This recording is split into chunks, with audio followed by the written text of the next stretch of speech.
para pejabat jangan narsis merasa paling nasionalis hanya karena ada gejala kayak gitu. Jadi kalau ada yang mengibarkan bendera One Piece di samping bendera Indonesia, ya nggak usah lah Babinsa itu turun kemudian negur minta ini ya dicopot. Kecintaan dia terhadap Indonesia itu adalah melakukan pemihakan terhadap kepentingan rakyat.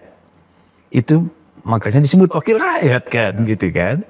Kalau nggak melakukan itu lalu siapa yang diwakili? Apa sih alasannya pejabat publik itu selalu merasa lebih nasionalis dibanding rakyatnya?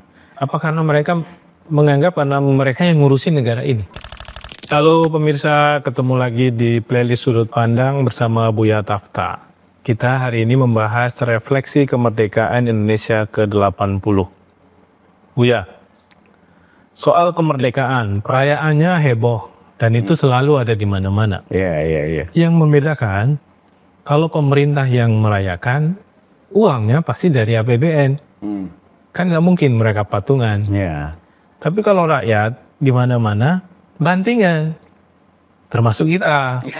Di RT kita masing-masing lah, gitu ya. Kita itu urunan lah berapa ratus ribu gitu ya. Entah nyumbang langsung dalam bentuk barang, hadiah. Untuk yang ikut lomba, yang menang. Kita bahkan juga jadi panitia gitu ya. Apa refleksinya Bu ya? Ya, ini kan peristiwa rutin ya. Kita melakukan selebrasi ya terhadap peristiwa kemerdekaan ini yang sekarang sudah memasuki usia 80 tahun kan kemerdekaan. Tapi buat para elit ya, lepas dari soal selebrasinya, sesekali mereka juga harus mulai menginternalisasi bahwa kemerdekaan ini dibalik peristiwa kemerdekaan ini 80 tahun yang silam, di situ ada epos kepahlawanan dari para pahlawan ya, dari para pendiri bangsa.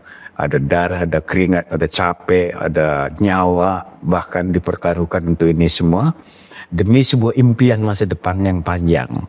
Itu sebabnya Soekarno menyebutnya kan pintu gerbang kemerdekaan, iya kan?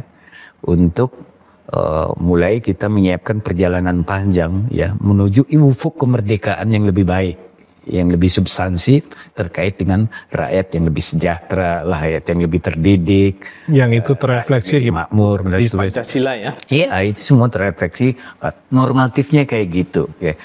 Tapi ya seperti biasa karena peristiwanya menjadi rutin dan waktu berjalan sehingga substansi atau pesan yang bersifat moral ini ya seringkali tidak diinternalisasi oleh para elit politik kayak gitu. Tapi ya sebagai selebrasi ini ya harus dilakukan seperti banyak negara lain kan merayakannya nggak jadi soal pakai uang negara. Meskipun kita paling rame Bu ya. Iya paling.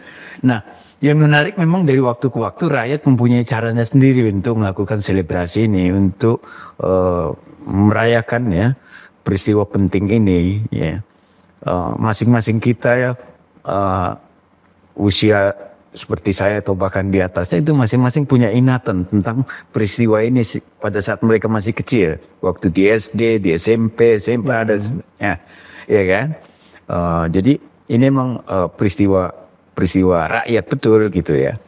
Karena itu mereka dengan suka hati ya bantingan biayanya urunan di RT mengadakan rapat, kita mau meng-create kegiatan apa nih yang bisa menimbulkan rasa suka kita semua gitu kan, namanya juga selebrasi kan. Mereka bantingan gitu kan untuk membiayai perayaan kecil-kecilan di lingkungan mereka semua. Tapi yang nggak bisa juga bukan berarti nggak bisa berpartisipasi. Iya betul, ya kan. Yang nggak bisa patungan itu tetap bisa berpartisipasi. Tetap berpartisipasi ya kan. Artinya apa? Artinya bahwa mereka mencintai negeri ini, ya kan? Ini menarik ya. Survei SMRC yang terakhir ini pada bulan Agustus ini, dalam survei itu terpotret bahwa 97,4% ya warga Indonesia itu bangga menjadi warga Indonesia. Artinya sisanya yang 3% itu dibagi-bagi kan. Ada yang tidak jawab, ada yang kurang bangga, ada yang tidak bangga. Tapi itu kan angka yang sangat kecil. Dan masih menurut survei SMRC setelah dia lakukan tracking, 97,4% yang mereka bangga sebagai orang Indonesia itu cukup konsisten dari tahun ke tahun gitu loh. Dari tahun ke tahun. Jadi pemerintah nggak perlu meragukan nasionalisme, kebangsaan rakyat Indonesia. Rakyat Indonesia. Jadi kalau umpamanya ada gejala One Piece ya, lalu ada statement Indonesia gelap ya, apalagi tuh kabur aja dulu. Iya kayak gitu-gitu ya kan. Itu adalah sebetulnya ekspresi kekecewaan. Bukan mereka menyesali sebagai warga negara Indonesia, tapi ekspresi perasaan sebal terhadap kelakuan para pejabat gitu loh. Iya kan? Dan itu harus ada malah. Ya harus ada gitu. Jadi jangan dianggap bahwa ini sebuah gejala yang akan mempengaruhi bahwa rakyat Indonesia tidak bersyukur terhadap kemerdekaan, ya kan? Bahwa mereka tidak mencintai negeri ini. Mereka mencintai negeri ini lebih dari apa yang mereka bayangkan, ya kan? Lebih dari yang mereka bayangkan. Karena itu para pejabat jangan narsis merasa paling nasionalis hanya karena ada gejala kayak gitu, gitu loh. Paling merah putih. Iya, paling merah putih, paling patriotik dan seterusnya, paling mencintai negeri ini, gitu. Padahal paling korupsi. Itu kalau dia. Datanya kita pakai. Betul. Ya. Itu dia. Karena di mata rakyat apa yang disebut cinta negeri ini, cinta adalah perbuatan. Iya kan? Dan itu tidak tercermin pada perbuatan mereka. Jadi nggak bisa, cinta itu dasarnya cuma klaim. Yang dalam bahasa saya tadi itu Agustus Sandiki bukan mimbar narsisme para pejabat untuk mengobrol nasionalismenya gitu. Ya. Iya kan? Kayak gitu. Jadi kalau ada yang mengibarkan bendera One Piece di samping bendera Indonesia, ya nggak usah lah Babinsa itu turun kemudian negur minta ini ya, dicopot. Dan ini gejala sesaat kan, itu kan ekspresi yang sifatnya simbolik ya. Yang penting harus dipahami kan substansinya gitu. Ada apa gejala kayak gini ini muncul gitu. Tapi dalam keadaan normal ketika mereka kita tanya ya, apakah Anda bangga sebagai warga Indonesia? Mereka bangga. Betul. Iya kan? Iya. Kayak 97,4%. Ya meskipun sekarang mulai ada apa ya, semacam simbol-simbol baru dalam perayaan kemerdekaan, di mana misalnya ada kelompok masyarakat yang menggambar tikus berdasi ke situ di jalan raya. Iya. Lihat di One Piece, karena One Piece kan katanya dilarang. Nanti binatang lain. Mereka menggantinya dengan tikus berdasi besar gitu. Iya. Kemudian di parade-parade itu juga ada satu kelompok yang menggunakan kostum tikus, ya, dan ditulis binatang langka dilindungi oleh negara gitu. Itu kan wujud dari kemuakan masyarakat raya, korupsi yang nggak berhenti ya di Indonesia terus menerus, dan sepertinya ditoleransi secara terbuka gitu ya, yang itu bisa dibuktikan dari berbagai kebijakan juga yang Iya betul. Iya makanya pemerintah ya atau penguasa ya, pejabat negara mulailah sensitif terhadap gejala-gejala seperti ini karena itu merefleksikan banyak hal, ya kan. Medium ekspresinya bisa beragam, kadang-kadang sifatnya jenaka, ya, gimmick, ya, dalam bentuk satir, gitu, sindiran dan seterusnya, ya kan. Tapi harus dibaca apa arus yang ada di balik itu semua yang sedang terjadi, gitu loh.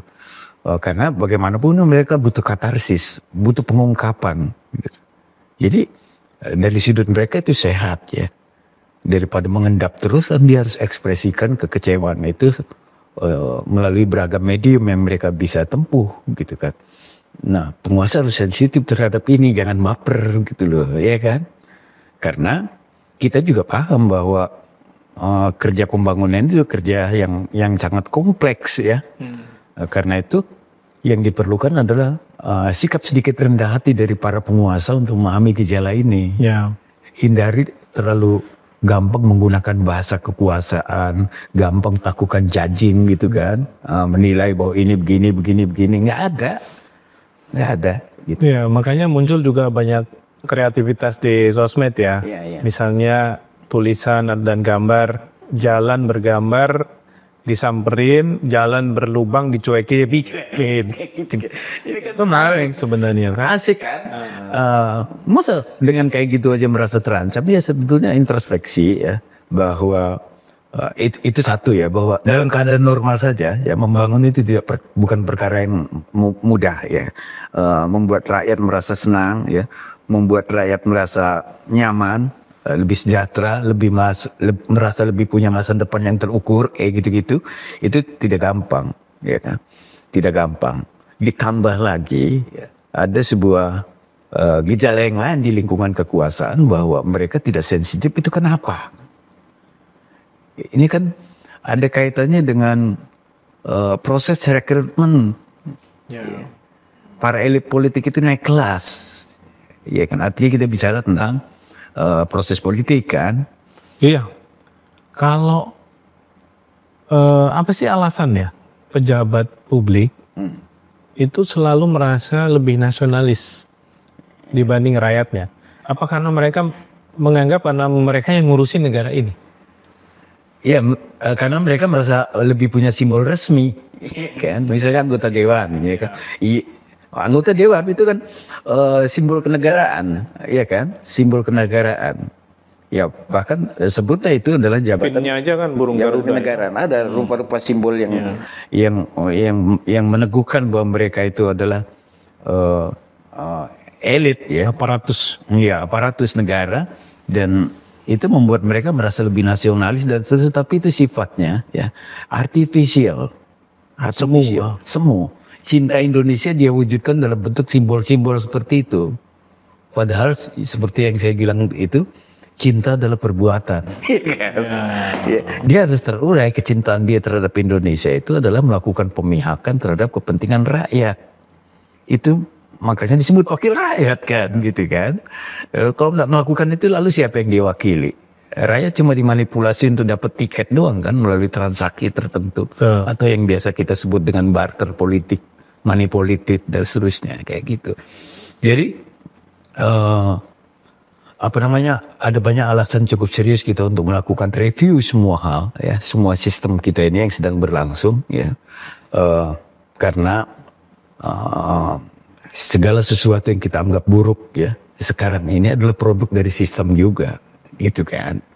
Kan nggak ada yang bisa menyalahkan bahwa mereka duduk di DPR karena melalui proses tertentu. Faktanya secara prosedural mereka sudah tempuh, gitu kan. Ya kan? Jadi rejim proseduralism yang sudah kehilangan substansinya, kayak gitu. Oke, jadi terakhir Buya, ini ada teman yang bilang, kalau ngomong soal nasionalisme, anti korupsi itu adalah cermin dari nasionalisme yang tinggi. Iya. Setuju Buya? Ya, itu kan ada hubungannya dengan cinta adalah perbuatan. Kalau umpamanya mereka mau dianggap nasionalis, ya menahan diri untuk tidak korupsi dong. Artinya perbuatan tidak melakukan korupsi. Itu artinya mencintai negeri ini, gitu kan? Artinya mereka nasionalis, gitu kan? Kalau sebaliknya, berarti mencintai duit negara. Mencintai dirinya. Tapi tidak menghargai yang lain. Iya, karena kan orang kaya itu hanya melalui satu jalan, yaitu bisnis. Karena tujuan bisnis itu kan mencari kekayaan, ya kan.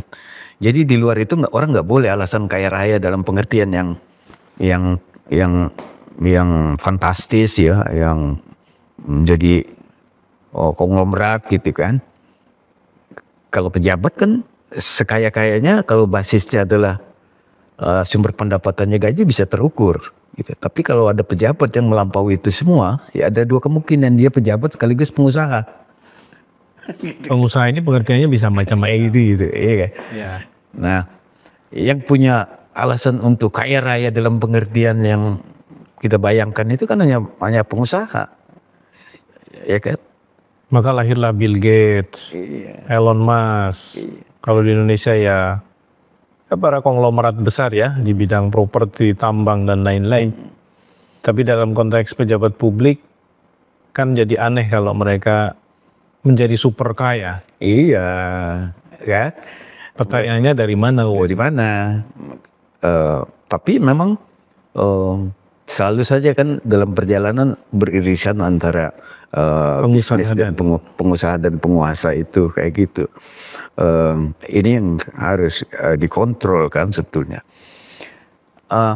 Negara itu emang duitnya harus dari pajak, ya, harus dari pajak. Bahwa ada sumber daya alam segala macam yang dikelola oleh negara, sebetulnya itu kan sisi kelebihan yang lain kalau dikelola dengan baik ya. Ada BUMN, ya, ada pajak, gitu. Iya kan? Nah karena itu misalnya di Singapura ya kan, Singapura kan nggak punya sumber daya alam. Di Singapura ada BUMN nggak? Ya 1, 2 lah. Ada ya. Ya termasuk Temasek gitu ya. Iya, oke. Ya, artinya sumber terbesar dari pajak kan, karena itu garansi yang diberikan oleh negara ya untuk mendapatkan pajak yang cukup ya, sesuai dengan visi pembangunan mereka, ya, memastikan negara menjamin investor masuk dengan aman, ya kan, melindungi mereka dari gangguan-gangguan Setan yang terkutuk. setan yang terkutuk, iya kan? Kayak gitu kan?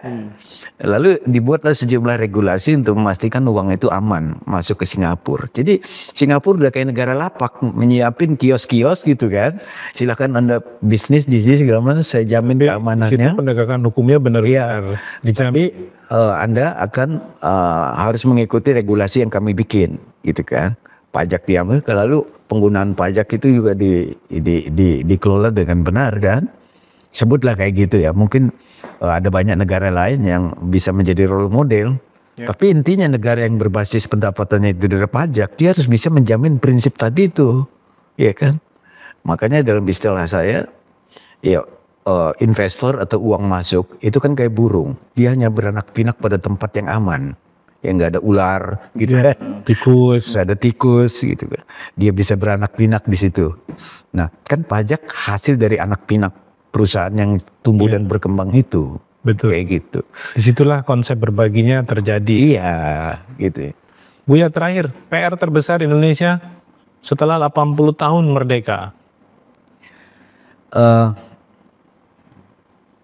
Ya saya selalu ingin mengatakan bahwa ini relevan dengan pidatonya SBY ya, beberapa waktu yang lalu. Bukan pidato Prabowo? Bukan. Bukan pidato Prabowo. Sebagai mantan presiden, dia kelihatan juga mulai agak risau juga dengan situasi ini ya. Sehingga dalam pidatonya itu dia memberikan highlight ya, penegasan bahwa pemimpin tidak boleh merasa di atas hukum dan rakyat, gitu. Karena peradaban tidak akan pernah bisa tegak ya di bawah kepemimpinan yang merasa dirinya di atas hukum dan rakyat. Dirinya itu bisa kekuasaan, bisa ekonomi, bisa macam-macam kan. Gitu. Jadi bukan aku adalah hukum ya? Ya, gitu loh. Ya saya kira saya setuju itu. Tidak ada peradaban yang bisa berkembang ya dengan baik ya. Pembangunan itu kan sebetulnya proses membangun peradaban. Kalau tidak dibimbing dengan hukum yang adil. Dan hukum yang adil itu goodwill-nya harus mulai dari penguasa. Itulah gunanya kekuasaan, untuk memaksa kebaikan. Kalau nggak ada kekuasaan, kalau nggak ada otoritas untuk memaksa kebaikan, kan apa gunanya kekuasaan? Ya. Bahkan kepala adat pada masa kepemimpinan tradisional atau segala macam kan butuh kekuasaan, karena dia tentu saja berdasarkan sistem nilai yang ada ya. Kekuasaan itu gunanya diperlukan adalah untuk memaksa kebaikan, gitulah, iya kan? Maka di kalangan ulama tertentu ya, kita jauh lebih baik ya dipimpin oleh penguasa yang lalim daripada nggak ada penguasa sama sekali. Karena itu bisa semua lawan semua. Seburuk-buruknya penguasa ya, kalau ada aturan dia tetap bisa masih menjadi rujukan walaupun aturan itu buruk. Apalagi kalau aturan itu baik gitu. Iya kan? Nah, jadi poin penting yang mau saya katakan adalah kita tidak bisa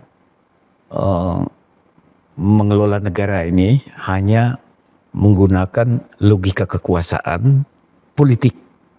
Gitu loh. Kekuasaan itu harus dibimbing oleh hukum.